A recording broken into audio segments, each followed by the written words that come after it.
Nagsimula sa simple na pasulyap-sulyap, nagpapapansin sa'yo. Umabot sa palitan ng mga mensahe, kilig na kilig ako. Kumusta ka na? Hello, magandang umaga. Ingat ka, pahinga, huwag kang masyadong magpupuyat pa. Naramdaman ng puso na dahan-dahan akong nahuhulog sa'yo. Sa kada araw natin na pag-uusap, mayroon nang namumuo. Ngunit di ko na alam kung anong patutunguhan.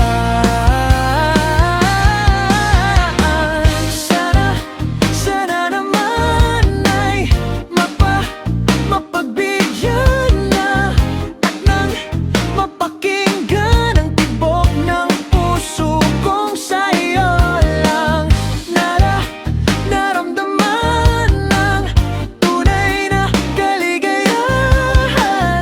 Sana naman mapagbigyan ang tibok ng puso.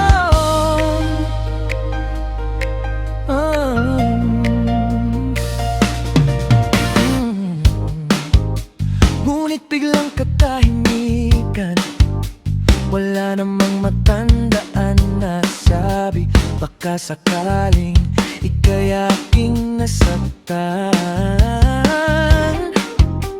Bigla na lamang ika'y di nagparamdam at tupad.